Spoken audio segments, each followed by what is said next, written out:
Assalamualaikum warahmatullahi wabarakatuh. Selamat sore, selamat bertemu kembali pada kuliah daring tengah semester akhir. Hari ini saya akan bahas tentang materi manajemen kredit.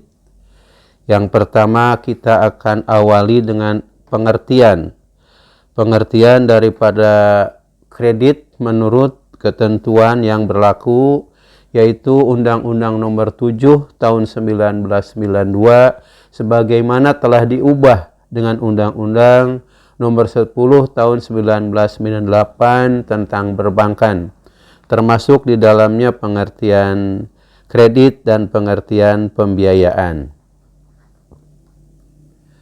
Kredit adalah penyediaan uang atau penyediaan dana atau tagihan yang dapat dipersamakan dengan itu berdasarkan persetujuan atau kesepakatan pinjam-meminjam antara bank dengan pihak lain yang mewajibkan pihak peminjam untuk melunasi hutangnya setelah jangka waktu tertentu dengan pemberian bunga atau imbal jasa. Sedangkan untuk pembiayaan adalah penyediaan dana atau tagihan yang dapat dipersamakan dengan itu berdasarkan persetujuan atau kesepakatan antara bank dengan pihak lain yang mewajibkan pihak yang dibiayai untuk mengembalikan dana atau tagihan tersebut setelah jangka waktu tertentu dengan imbalan atau bagi hasil. Nah, perjanjian di sini untuk akad kredit mencakup hak dan kewajiban para pihak, meliputi besarnya fasilitas kredit atau plafon. Yang kedua adalah jangka waktu. Yang ketiga, tingkat suku bunga, biasanya dinyatakan dalam persen. Jangka waktu dinyatakan dalam bulan atau tahun. Cara penarikan apakah sekaligus atau secara bertahap. Cara pengembalian di sini baik pokok maupun bunga. Misalnya pokok dan bunga dicicil tiap bulan, atau bunga dicicil per 3 bulan, bunga tiap bulan, atau bunga dicicil per 6 bulan, pokok tiap bulan, atau pokok dibayar sekaligus 1 tahun, bunga setiap bulan, atau pokok bunga dibayar secara musiman untuk hal-hal tertentu. Cara pengikatan agunan. Nah, cara pengikatan agunan di sini ada 2. Biasanya dilakukan secara di bawah tangan atau dengan pengikatan APHT atau kalau zaman dulu hipotek. Biasanya untuk ketentuan kredit 50 juta ke bawah itu dilakukan pengikatan secara di bawah tangan. Sedangkan untuk kredit di atas 50 juta biasanya pengikatan aktenya melalui notaril dan pengikatan agunannya dengan APHT atau akte pengikatan hak tanggungan. Yang ketujuh, mencantumkan sanksi dan denda. Ini biasanya jika debitur melakukan pelanggaran, misalnya lewat waktu atau kekurangan pembayaran dan lain sebagainya. Untuk meyakinkan pihak peminjam, calon peminjam, maka bank akan melakukan dan mengadakan analisis meliputi 1. Latar belakang pengusaha dan usahanya. 2. Melihat prospek usaha ke depan. Jika prospeknya tidak baik, tidak perlu diteruskan atau tidak perlu difasilitasi. Yang ketiga, agunan. Agunan ada 2, agunan utama dan agunan tambahan. Agunan utama ini adalah keyakinan bahwa kredit itu akan kembali. Jadi di sini harus dilihat pada prospek usahanya. Dan agunan tambahan merupakan aset bisa bergerak atau barang tidak bergerak. Faktor lain yang dianggap perlu agar kredit yang diberikan sesuai dengan harapan, artinya harus dimonitor. Karena kadang-kadang pemberian kredit tanpa dimonitor mengakibatkan kemacetan. Perbedaan antara kredit yang diberikan oleh bank konvensional dengan pembiayaan yang diberikan oleh bank syariah. Hal ini terletak pada keuntungan yang diharapkan. Bank wajib mempunyai keyakinan berdasarkan analisis mendalam atas etika dan kemampuan serta kesanggupan debitur untuk melunasi utangnya atau mengembalikan pembiayaan sesuai dengan perjanjian, sehingga perlu prinsip kehati-hatian atau prudensial dalam pengelolaan kredit atau pembiayaan, karena risiko melekat dalam pemberian kredit atau pembiayaan, meliputi di sini harus dilengkapi juga dengan perizinannya, perizinan dan legalitas usaha peminjam. Yang pertama adalah harus ada izin mendirikan bangunan atau UMB, baik untuk agunan maupun tempat usaha. Yang kedua harus ada angka pengenal eksportir terbatas, ini bagi eksportir. Harus ada surat izin tempat usaha atau situ. Harus memiliki tanda daftar perusahaan atau TDP. Harus memiliki wajib ini nomor pokok wajib pajak atau NPWP. Yang terakhir adalah surat izin usaha jasa konstruksi untuk usaha konstruksi. Yang ketujuh adalah sertifikat tempat usaha atau jaminan yang akan digunakan. Karakter ini akan dilihat dari satu tingkat atau kegiatannya, profesinya. Yang kedua ada penampilan. Yang ketiga ada lingkungan sosialnya. Ini akan dilihat secara detail. Yang keempat mengenai pengalaman dalam melakukan usaha. Yang kelima adalah tindakan atau perilaku masa lalu, masa sekarang dan masa yang akan datang. Ini juga harus diperhitungkan. Kemampuan teknis, di sini harus tersedianya bahan baku dan atau tersedianya bahan dan barang, tersedianya tenaga ahli, mesin dan peralatan, tempat usaha yang strategis dan memenuhi syarat baik SDM-nya, penguasaan teknologinya atau IT-nya. Kredit didefinisikan satu sebagai waktu untuk membayar barang atau jasa atas kepercayaan. Penyediaan uang atau tagihan berdasarkan kesepakatan antar pihak, kepercayaan yang berhubungan dengan kekayaan, dana yang tersimpan dalam perkiraan bank. Unsur definisi kredit tersebut memberikan konsekuensi bagi bank dan peminjam mengenai satu, penyediaan uang atau yang dapat dipersamakan dengan itu. Dua, mengenai kewajiban debitur mengembalikan kredit yang diterimanya. Tiga, jangka waktu pengembalian kredit. Empat, pembayaran bunga. Lima, perjanjian kreditnya. Nah, ini sani unsur-unsur kredit. Yang pertama adalah amanat. Amanat dari bahasa Arab. Amuna berarti jujur, dapat dipercaya, atau titipan. Adalah segala hal yang dipercayakan kepada manusia, baik yang berkaitan dengan hak dirinya, hak pihak lain, maupun hak Allah. Bank yakin benar bahwa prestasi yang diberikan kepada debitur akan diterima kembali di waktu tertentu. Unsur kedua adalah waktu. Waktu dalam setiap transaksi kredit terdapat satu periode. Waktu antara saat pemberian prestasi dan saat pengembaliannya. Dalam transaksi kredit terdapat tenggang waktu antara peristiwa prestasi dan kontra prestasi. Yang ketiga adanya risiko. Risiko ini merupakan setiap kredit senantiasa mengandung risiko tertentu. Mungkin risiko kehilangan seluruhnya atau sebagian. Hal ini disebabkan ketidakpastian di masa yang akan datang. Yang keempat adanya prestasi. Prestasi ini tampak sebagai sesuatu yang diserahkan oleh pemberi kredit atau kreditur kepada penerima kredit atau debitur. Yang kelima adanya perjanjian dua belah pihak. Kredit bermuka ganda, pemberi amanat dan penerima amanat.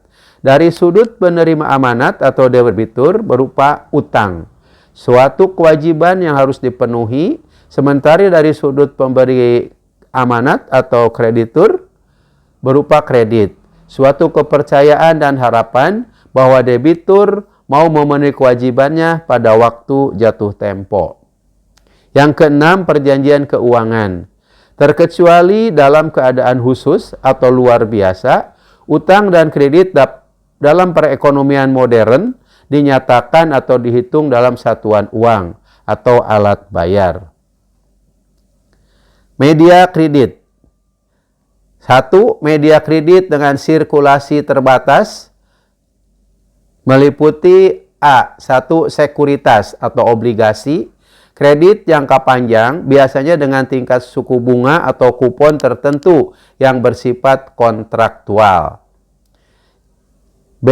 Instrumen kredit seperti cek, aksep, wesel, dan surat promes.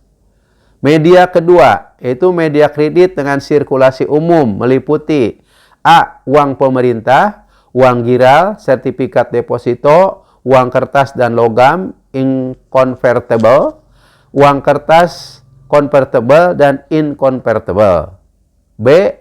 Utang bank berupa uang kertas yang memuat janji bank untuk membayar kepada pembawa sejumlah uang yang tertera di atasnya. Media ketiga adalah media kredit dengan sirkulasi khusus meliputi barang in natura, terutama padi-padian dan hasil panen lainnya.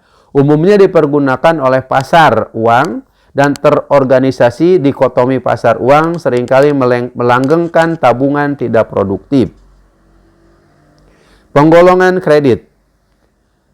Pertama, penggolongan dari sisi jangka waktu atau maturity.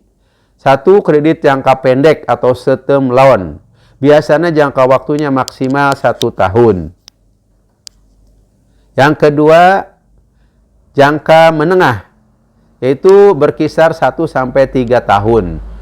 Kredit jangka menengah itu medium term loan. Ini umurnya atau jangka waktunya 1-3 tahun. Yang ketiga adalah kredit jangka panjang atau long term loan. Ini biasanya kredit-kredit di atas 5 tahun sampai 20 tahun untuk perumahan, untuk kredit-kredit konsumsi lainnya. Yang kedua, penggolongan kredit dari barang agunan atau kolateral. A. Kredit dengan agunan atau secure loan, yaitu harus ada agunan, baik agunan benda tetap maupun benda bergerak.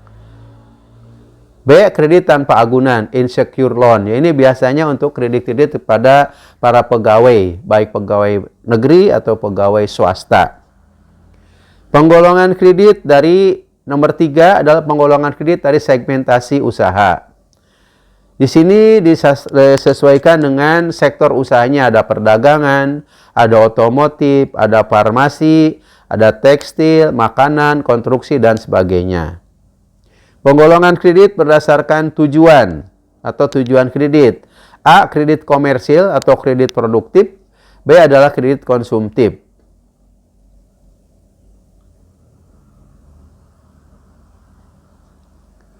Yang kelima, penggunaan kredit.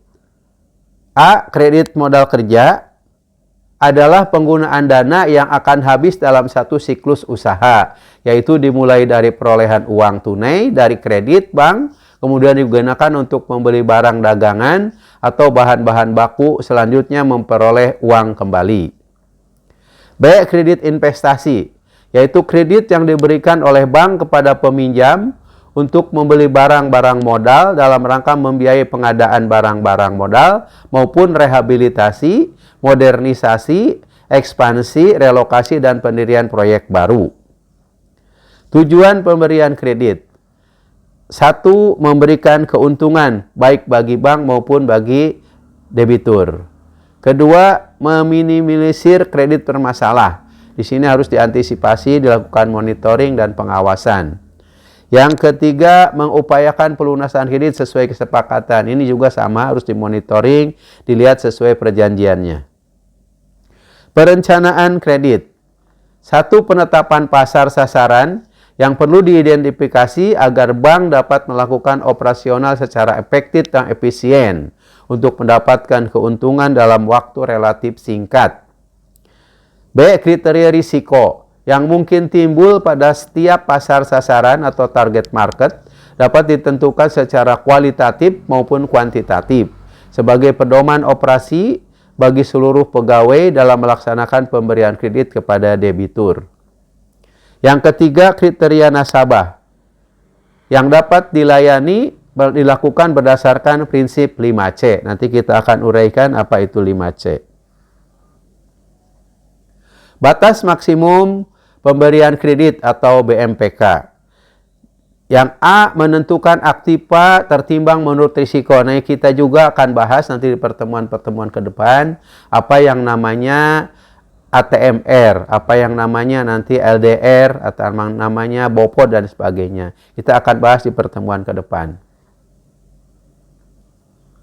B, melaksanakan kewajiban penyediaan CAR atau Capital Adequacy Ratio. Kita juga akan bahas di pertemuan ke depan. C, memberikan kredit berdasarkan ketentuan BMPK atau batas maksimum pemberian kredit atau triple L, Legal Lending Limit. D, memperhatikan rasio LDR, Loan to Deposit Ratio, sesuai dengan ketentuan Bank Indonesia.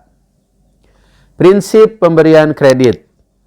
A, 5C. 1, karakter atau watak atau kepribadian. 2, capacity atau kemampuan. 3 adalah capital atau modal. 4 adalah condition of economic atau kondisi ekonomi suatu negara. 5 adalah kolateral atau agunan atau jaminan. Prinsip yang kedua adalah 7P. A, personality. B, party atau golongan berdasarkan karakter, kapasiti, dan kapital atau berdasarkan 3C. Yang C ada purpose atau tujuan berkaitan dengan penggunaan kredit. Payment adalah sumber pembiayaan. E adalah prospek atau potensi usaha nasabah di masa yang akan datang. F adalah profitability atau kemampuan untuk mendapatkan keuntungan. G adalah protection atau perlindungan atau asuransi. Prinsip pemberian kredit yang ketiga adalah 3R. 1, return atau hasil yang dicapai. Repayment atau pembayaran kembali. Dan yang C ada risk bearing ability atau kemampuan untuk menanggung risiko. Proses pemberian kredit. 1, pengajuan kredit. 2, verifikasi kelengkapan berkas pengajuan kredit. 3, melakukan on the spot ke tempat kegiatan usaha dan agunan.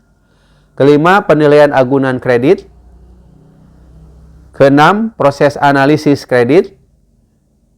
Keenam adalah penetapan jenis dan jangka waktu kredit. Ketujuh, penerapan syarat dan ketentuan kredit. Kedelapan, perjanjian kredit. 9, administrasi kredit. 10, dokumentasi kredit. 11, pengawasan kredit. Kita akan uraikan nanti secara tersendiri. Syarat dan ketentuan kredit merupakan sarana untuk mengamankan kepentingan bank dan nasabah lebih bersifat prosedural yang wajib dilakukan oleh nasabah atau debitur, maka semua risiko yang mungkin timbul dapat dicegah sehingga tidak menimbulkan kerugian bagi bank. Perjanjian kredit atau akad kredit adalah bentuk kesepakatan dua pihak, yakni antara nasabah, debitur dengan bank, dilakukan setelah terjadi keputusan kredit. Administrasi kredit mendukung langkah-langkah pembinaan atau pengawasan atas perkembangan kredit sehingga kepentingan bank terlindungi. Dokumen kredit adalah dokumen yang diperlukan yang merupakan bukti perjanjian atau ikatan hukum antara bank dengan debitur atas bukti kepemilikan barang agunan serta dokumen perkreditan lainnya yang seluruhnya merupakan perbuatan hukum menjadi bagian yang tidak terpisahkan dari fasilitas kredit. Sektor ekonomi. 1.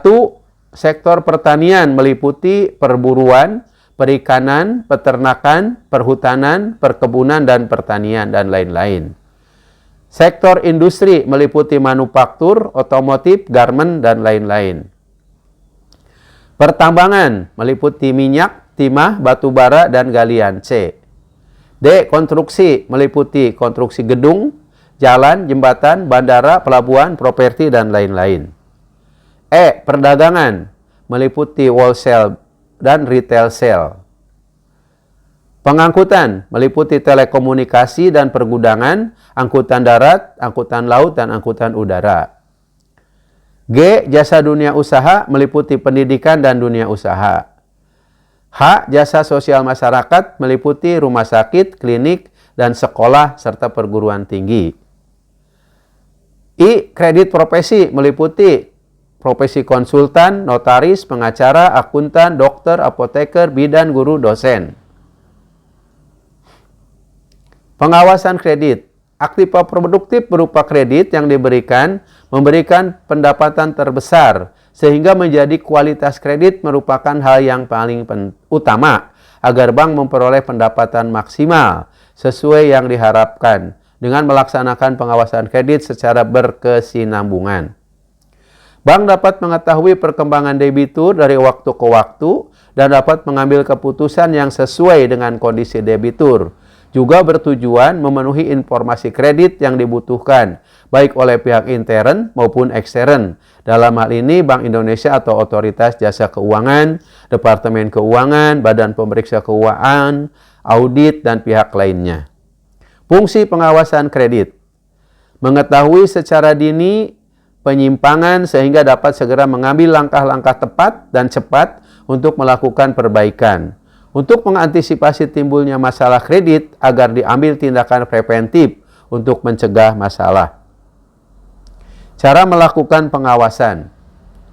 1. Pengawasan secara administratif merupakan monitoring yang dilaksanakan dengan menggunakan informasi, baik catatan maupun informasi lain. 2. Pengawasan secara fisik merupakan monitoring yang dilakukan melalui kunjungan langsung ke lokasi usaha, lokasi jaminan, atau tempat lain yang berkaitan dengan fasilitas kredit yang diberikan. Ini dilakukan secara OTS atau on the spot. Yang ketiga, pengawasan dapat dilaksanakan secara berkala atau insidental sesuai dengan kebutuhan. Pengawasan insidental dilakukan apabila terjadi penurunan aktivitas keuangan pada rekening koran, atau terjadi tunggakan pembayaran bunga, atau terdapat informasi negatif dari pihak ketiga, dan sebagainya. Kita akan uraikan yang tadi mengenai batas maksimum pemberian kredit.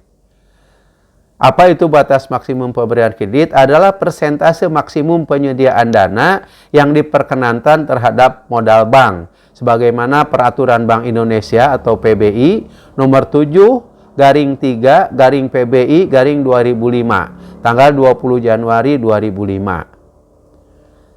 Pihak terkait adalah perseorangan atau perusahaan atau badan usaha yang mempunyai hubungan pengendalian dengan bank, baik secara langsung maupun tidak langsung, melalui hubungan kepemilikan, kepengurusan, dan atau keuangan, antara lain. Komisaris.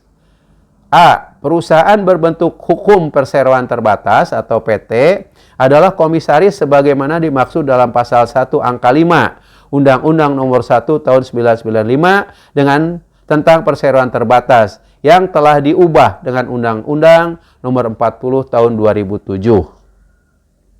B.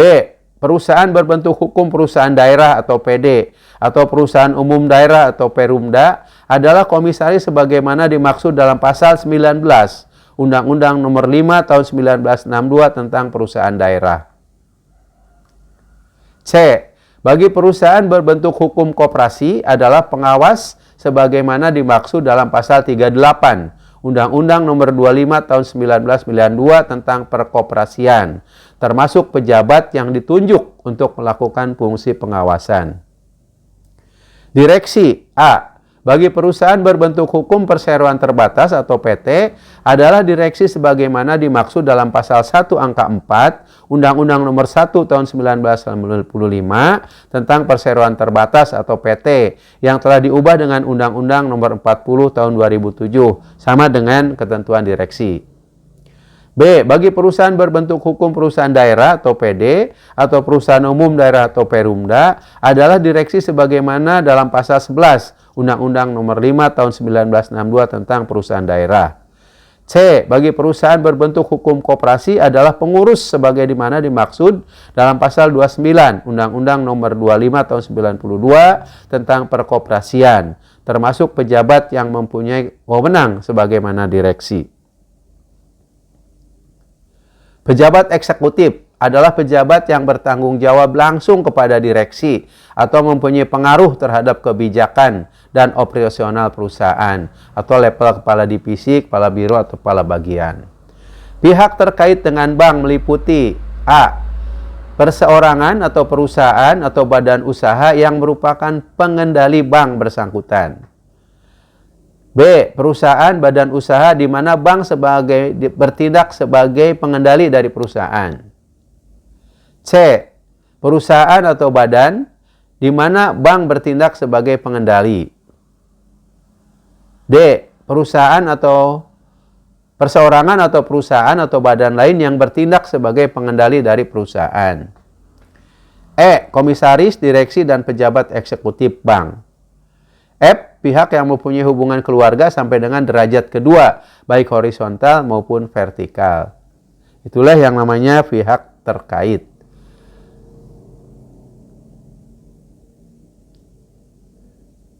Pihak yang mempunyai hubungan keluarga dengan derajat kedua, baik horizontal maupun vertikal adalah 1. Dari perseorangan yang merupakan pengendali bank.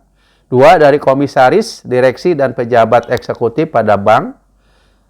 G. Perusahaan atau badan yang memiliki ketergantungan keuangan dengan bank. Ini masih pihak terafiliasi, pihak terkait. H adalah kontrak investasi kolektif di mana bank dan atau para pihak memiliki 10% atau 10/100 atau lebih saham pada manajer investasi. Pengendali adalah perseorangan atau perusahaan atau badan usaha baik secara langsung atau tidak langsung. A. Memiliki sendiri atau bersama-sama sebesar 10% atau 10/100 atau lebih saham bank atau perusahaan badan usaha. B. Memiliki hak opsi atau hak lainnya untuk memiliki saham yang apabila digunakan akan menyebabkan pihak tersebut memiliki dan atau mengendalikan secara sendiri atau bersama-sama sebesar 10% atau 10/100 atau lebih saham bank atau perusahaan badan usaha lain.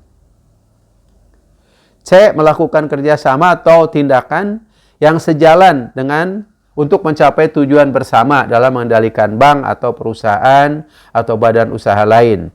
Acted in concert dengan atau tanpa perjanjian tertulis dengan pihak lain, sehingga secara bersama-sama memiliki dan atau mengendalikan 10% atau 10/100 atau lebih saham bank atau perusahaan badan lain.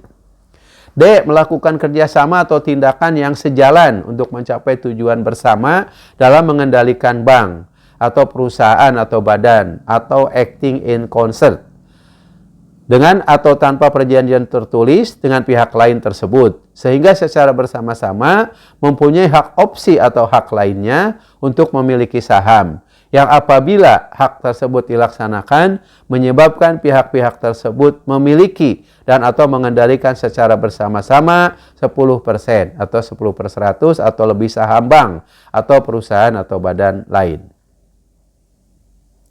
E. Memiliki kewenangan dan atau kemampuan untuk menyetujui, mengangkat dan atau memberhentikan anggota komisaris dan atau direksi bank atau perusahaan atau badan lain. F. Memiliki kemampuan untuk menentukan atau controlling influence kebijakan operasional atau kebijakan keuangan bank atau perusahaan atau badan usaha lain. G. Mengendalikan satu atau lebih perusahaan lain yang secara keseluruhan memiliki dan atau mengendalikan secara bersama-sama 10% atau 10/100 atau lebih saham bank atau perusahaan atau badan lain. H. Melakukan pengendalian terhadap pengendali adalah perseorangan atau perusahaan atau badan usaha secara langsung atau tidak langsung. Antara lain, A. Memiliki 10% atau lebih saham perusahaan, badan lain atau porsi kepemilikan tersebut merupakan porsi terbesar. B. Memiliki secara sendiri atau bersama-sama 25% atau 25/100 atau lebih saham perusahaan badan lain. C. Memiliki hak opsi atau hak lainnya untuk memiliki saham yang apabila digunakan akan menyebabkan pihak tersebut memiliki dan atau mengendalikan saham perusahaan. D. Melakukan kerjasama atau tindakan yang sejalan untuk mencapai tujuan bersama dalam mengendalikan perusahaan atau badan lain atau acting in concert dengan atau tanpa perjanjian tertulis dengan pihak lain, sehingga secara bersama-sama memiliki atau mengendalikan saham perusahaan lain.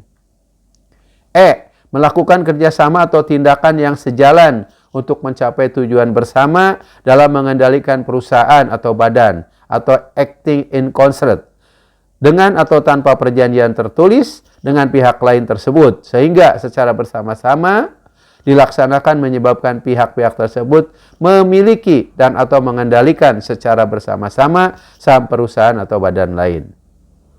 F. Memiliki kewenangan dan atau kemampuan untuk menyetujui, mengangkat dan atau memberhentikan anggota komisaris atau direksi perusahaan atau badan lain. G. Memiliki kemampuan untuk menentukan atau controlling influence kebijakan operasional atau kebijakan keuangan perusahaan badan lain. Bank wajib memiliki dan menata usahakan daftar rincian pihak terkait. Selanjutnya, bank wajib menyampaikan kepada Bank Indonesia A. Untuk pertama kali paling lambat 3 bulan sejak ditetapkannya peraturan Bank Indonesia. B. 2 kali dalam 1 tahun apabila terdapat perubahan masing-masing untuk posisi Juni dan posisi Desember, paling lambat pada bulan berikutnya. Yang selanjutnya adalah pelampauan BMPK. Adalah selisih lebih antara persentase BMPK yang diperkenankan dengan persentase penyediaan dana terhadap modal bank pada saat tanggal laporan dan tidak termasuk pelanggaran BMPK sebagaimana dimaksud. Bank dilarang A. Membuat suatu perikatan atau perjanjian atau menetapkan persyaratan yang mewajibkan bank untuk memberikan penyediaan dana yang akan mengakibatkan terjadinya pelanggaran BMPK. B. Dilarang memberikan penyediaan dana yang mengakibatkan pelanggaran BMPK. C. Dilarang memberikan penyediaan dana kepada pihak terkait yang bertentangan dengan prosedur umum penyediaan dana yang berlaku. D. Dilarang memberikan penyediaan dana kepada pihak terkait tanpa persetujuan Dewan Komisaris Bank. E. Dilarang memberi akta berkualitas dari pihak terkait. Dilarang membeli aktiva berkualitas rendah dari pihak terkait. Apabila kualitas penyediaan dana kepada pihak terkait menurun atau menjadi kurang lancar, diragukan atau macet, maka bank wajib mengambil langkah-langkah penyelesaian untuk perbaikan dengan cara A. Pelunasan kredit selambat-lambatnya dalam jangka waktu 60 hari sejak turunnya kualitas penyediaan dana. B. Melakukan restrukturisasi kredit sejak turunnya kualitas penyediaan dana. Batas maksimum pemberian kredit atau BMPK kepada pihak terkait, yaitu seluruh portofolio penyediaan dana kepada pihak terkait dengan bank ditetapkan paling tinggi 10% dari modal bank. Batas maksimum pemberian kredit pada pihak terkait A. Penyediaan dana kepada satu peminjam yang bukan merupakan pihak terkait ditetapkan paling tinggi 20% dari modal bank. Ini pada umum ya, bukan pihak terkait. Penyediaan dana kepada satu kelompok peminjam yang bukan merupakan pihak terkait ditetapkan paling tinggi 25% dari modal bank. Peminjam digolongkan sebagai anggota suatu kelompok peminjam apabila peminjam mempunyai hubungan pengendalian dengan peminjam lain, baik melalui hubungan kepemilikan, kepengurusan, dan atau keuangan yang meliputi 1. Peminjam merupakan pengendali peminjam lain. 2. Suatu pihak yang sama merupakan pengendali dari beberapa peminjam atau common ownership. 3. Peminjam memiliki ketergantungan keuangan atau financial interdependence dengan peminjam lain. 4. Peminjam menerbitkan jaminan atau garansi untuk mengambil alih dan atau melunasi sebagian atau seluruh kewajiban peminjam. Dalam hal peminjam lain tersebut gagal memenuhi kewajiban atau prestasi kepada bank. 5. Direksi, komisaris, dan atau pejabat eksekutif peminjam, direksi, dan atau komisaris. Perhitungan batas maksimum pemberian kredit atau BMPK. 1. Kredit yang diberikan. A. BMPK untuk kredit dihitung berdasarkan baki debit. B. Debitur untuk pengambil alihan pada peminjam lain. C. Debitur untuk pengambil alihan dalam rangka anjak piutang atau pembelian kredit dengan persyaratan janji untuk membeli kembali atau withdrawals. Resources adalah pihak yang menjual tagihan. D. Baki debit untuk pengambil alihan dalam rangka anjak piutang atau pembelian kredit dihitung berdasarkan harga beli. Yang kedua, derivatif kredit atau kredit derivatif. Penyediaan dana berupa derivatif kredit atau kredit derivatif ditetapkan sebagai berikut. Untuk derivatif kredit berupa kredit default, swap, atau instrumen serupa lainnya ditetapkan sebagai penyediaan dana kepada referent entity. B. Untuk derivatif kredit berupa total rate of return swap, total rate of return swap, atau instrumen serupa lainnya ditetapkan sebagai penyediaan dana kepada referent entity. C. Untuk derivatif kredit berupa credit linkage notes atau instrumen serupa lainnya ditetapkan sebagai penyediaan dana kepada A. referent entity, penerbit credit linkage note. C. Untuk derivatif kredit selain BMPK ditetapkan suatu risiko kredit yang melekat dari masing-masing instrumen derivatif kredit. 3. Tagihan akseptasi. Penyediaan dana berupa tagihan akseptasi ditetapkan sebagai penyediaan dana kepada A. Bank apabila pihak yang wajib melunasi tagihan adalah bank lain, atau debitur atau applicant apabila pihak yang wajib melunasi tagihan adalah debitur. BMPK untuk tagihan akseptasi dihitung sebesar nilai wesel yang diaksep. 4. Transaksi rekening administratif. Penyediaan dana untuk transaksi rekening administratif. A. Jaminan atau garansi. B. Letter of credit atau LC. C. Standar letter of standby. Ini standby letter of credit atau SBLC. Dan D adalah instrumen serupa lainnya ditetapkan sebagai penyediaan dana kepada pemohon atau applicant. BMPK untuk transaksi rekening administratif dihitung sebesar nilai yang telah diterbitkan atau outstanding. Jaminan untuk peminjam dan atau kelompok peminjam yang diterima bank dari bank lain dan atau pihak lain tidak diperhitungkan sebagai pengurang penyediaan dana. Yang kelima, dari penyertaan. Ditetapkan sebagai penyediaan dana kepada perusahaan tempat bank melakukan penyertaan modal atau investi. BMPK untuk penyertaan modal dihitung berdasarkan harga perolehan. Pelampauan batas maksimum pemberian kredit atau pelampauan BMPK. Penyediaan dana oleh bank dikategorikan sebagai pelampauan batas maksimum pemberian kredit atau BMPK apabila disebabkan oleh hal-hal sebagai berikut. A. Penurunan modal bank. B. Perubahan nilai tukar. C. Perubahan nilai wajar. D. Penggabungan usaha dan atau perubahan struktur kepengurusan yang menyebabkan perubahan pihak terkait dan atau kelompok peminjam. E. Perubahan ketentuan. Penentuan peminjam dalam perhitungan pelampauan BMPK dilakukan sesuai dengan ketentuan pelampauan BMPK. Dihitung berdasarkan nilai yang tercatat pada tanggal laporan.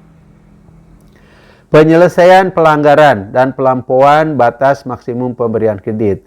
Bank wajib menyusun dan menyampaikan rencana tindak atau action plan untuk menyelesaikan pelanggaran atau pelampauan BMPK. Action plan sebagaimana dimaksud pada ayat 1 wajib memuat paling kurang langkah-langkah untuk penyelesaian pelanggaran dan atau pelampauan BMPK serta target waktu penyelesaian. Target waktu penyelesaian ditetapkan sebagai berikut. A. Untuk pelanggaran BMPK paling lambat dalam jangka waktu 1 bulan sejak action plan disampaikan kepada Bank Indonesia. B. Untuk pelampauan BMPK ditetapkan paling lambat 9 bulan sejak action plan disampaikan kepada Bank Indonesia. Pengecualian batas maksimum pemberian kredit. A. Pembelian surat berharga yang diterbitkan oleh pemerintah Indonesia dan atau Bank Indonesia sesuai dengan ketentuan perundang-undangan yang berlaku. B. Bagian penyediaan dana yang dijamin oleh pemerintah Indonesia sesuai dengan ketentuan perundang-undangan yang berlaku dan memenuhi persyaratan sebagai berikut. 1. Jaminan bersifat tanpa syarat atau unconditional dan tidak dapat dibatalkan atau irrevocable. 2. Harus dapat dicairkan selambat-lambatnya 7 hari kerja sejak diajukan klaim, termasuk pencairan sebagian atau seluruhnya. 3. Mempunyai jangka waktu yang paling kurang sama dengan jangka waktu penyediaan dana. Dan keempat, ada tidak dijamin kembali atau counter garansi oleh bank penyedia dana atau bank yang bukan prime bank. Penyediaan dana bank kepada badan usaha milik negara atau BUMN untuk tujuan pembangunan dan memengaruhi hajat hidup orang banyak ditetapkan paling tinggi sebesar 30% dari modal bank. Hubungan antara bank yang berbentuk BUMN atau badan usaha milik daerah dengan peminjam yang berbentuk BUMN dan BUMD dikecualikan dari pengertian pihak terkait sebagai dimaksud dalam pasal 8 sepanjang hubungan tersebut semata-mata disebabkan karena kepemilikan langsung pemerintah Indonesia. Perusahaan-perusahaan BUMN dan atau BUMD tidak diperlakukan sebagai kelompok peminjam sebagaimana dimaksud dalam pasal 12 sepanjang hubungan tersebut semata-mata disebabkan karena kepemilikan langsung pemerintah Indonesia. Pelaporan batas maksimum pemberian kredit. Bank wajib menyampaikan laporan secara berkala dan benar kepada Bank Indonesia mengenai batas maksimum pemberian kredit. Sanksi batas maksimum pemberian kredit. 1. Bank yang melakukan pelanggaran dan atau pelampauan batas maksimum pemberian kredit dikenakan sanksi penilaian tingkat kesehatan bank sebagaimana diatur dalam ketentuan Bank Indonesia yang berlaku. Kedua, bank yang mempunyai action plan untuk pelanggaran BMPK setelah batas akhir atau ditetapkan 14 hari kerja setelah batas akhir waktu dikenakan sanksi berupa kewajiban membayar denda sebesar 10 juta rupiah per hari kerja keterlambatan. 3. Bank yang belum menyampaikan action plan atas pelanggaran batas maksimum pemberian kredit atau BMPK setelah batas akhir waktu ditetapkan dikenakan sanksi berupa kewajiban membayar 500 juta rupiah. Keempat, bank yang menyampaikan action plan atas pelampauan batas pemberian kredit setelah batas akhir waktu ditetapkan 14 hari kerja, setelah batas akhir waktu dikenakan sanksi berupa kewajiban membayar sebesar 1 juta rupiah per hari kerja keterlambatan. Bank yang belum menyampaikan action plan atas pelampauan BMPK setelah batas akhir waktu ditetapkan dikenakan sanksi berupa kewajiban membayar 50 juta rupiah. Keenam, bank yang menyampaikan laporan pelaksanaan action plan setelah batas akhir waktu ditetapkan 14 hari kerja setelah batas waktu tersebut dikenakan sanksi berupa kewajiban membayar sebesar 1 juta rupiah per hari keterlambatan. Ketujuh, bank yang belum menyampaikan laporan pelaksanaan action plan setelah batas akhir waktu sebagai ditetapkan pada ayat 6 dikenakan sanksi berupa kewajiban membayar sebesar 50 juta rupiah. Kualitas aset untuk bank umum sebagaimana peraturan Bank Indonesia nomor 14/15/PBI 2012 tanggal 24 Oktober 2012 tentang penilaian kualitas aset bank umum. Penilaian kualitas dilakukan terhadap aset produktif dan aset non-produktif. Bank wajib melakukan penilaian dan penetapan kualitas aset sesuai dengan peraturan Bank Indonesia. Dalam hal terjadi perbedaan penilaian kualitas aset antara bank dengan Bank Indonesia, maka kualitas aset yang diberlakukan adalah kualitas yang ditetapkan oleh Bank Indonesia. Bank wajib menetapkan kualitas yang sama terhadap aset produktif yang digunakan untuk membiayai usaha debitur. Penetapan kualitas yang sama terhadap aset produktif berlaku pula terhadap aset produktif lainnya yang digunakan untuk membiayai proyek yang sama. Dalam hal ini terdapat perbedaan penetapan kualitas terhadap aset produktif, maka kualitas aset produktif mengikuti kualitas aset produktif yang paling rendah. Berlaku pula terhadap aset produktif yang diberikan oleh Bank digunakan untuk membiayai satu debitur atau satu proyek yang sama dengan ketentuan. Aset produktif yang diberikan oleh setiap bank dengan jumlah lebih dari 10 miliar kepada satu debitur atau satu proyek yang sama. B. Aset produktif yang diberikan oleh bank, dan seterusnya kita bahas. Inilah ketentuan BMPK masih. Bank wajib menyesuaikan penilaian kualitas, ini juga sama. Nah, ini kualitas kredit yang ditetapkan berdasar faktor sebagai berikut. Berdasarkan prospek usaha, berdasarkan kinerja atau performan, berdasarkan kemampuan debitur. Penilaian terhadap prospek usaha meliputi komponen berikut. A, B, C, D, silakan nanti dibaca. Itulah yang bisa saya sampaikan pada kesempatan sore ini. Dan ini merupakan kuliah terakhir tengah semester ini, karena minggu depan kita sudah mulai UTS. Untuk mahasiswa yang memerlukan materi, silakan koordinasi dengan ketua kelasnya untuk saling berkomunikasi dan berkoordinasi. Terima kasih atas segala perhatiannya. Mohon maaf atas segala kekurangannya. Walakum minkum. Wassalamualaikum warahmatullahi wabarakatuh. Selamat sore.